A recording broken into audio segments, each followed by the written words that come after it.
ng February 24, 2025. Sa ngayon po ay nagsisimula na naman na lumakas ang epekto ng hanging amihan na nakakaapekto pa rin dito sa Northern Luzon maging sa ilang bahagi ng Central Luzon,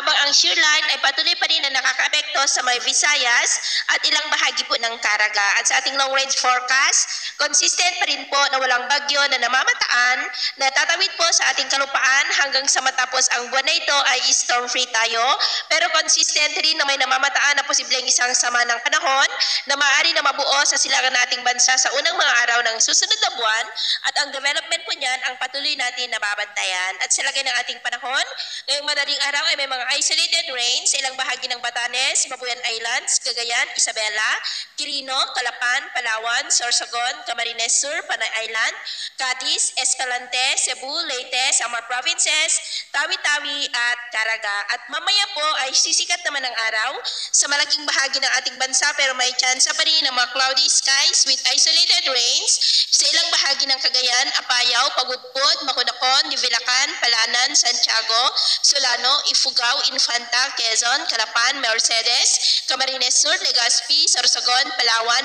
Aklan, Capiz, Cadiz, Escalante, Cebu, Bohol, Leyte, Samar Provinces, Caraga at Tawi-Tawi. At mamayang hapon, mas maraming lugar ulit ang makakaranas ng cloudy skies with isolated rains sa may Visayas, Mindanao, Masbate, Calapan, Puerto Princesa at ilang bahagi ng Northern Luzon. Kaya mag-ingat pa rin tayo dahil posible pa rin ang mga banta po ng mapagbaha at pagguho ng lupa. At sa atin naman pong mga baybayin, matataas po ngayon ang mga alon sa mga baybayin ng Batanes, Babuyan Islands, Northern Seaboard ng Cagayan at buong seaboard ng kanlurang baybayin ng Ilocos Region. Ang mga alon dyan ay posible po na aabot hanggang sa 2 to 4 meters height. Maalon din po ngayon sa mga baybayin ng silangang baybayin ng ating bansa na ang mga alon dyan ay posible po na aabot hanggang sa 2 to 2.8 meters height. Kaya hanggat maaari po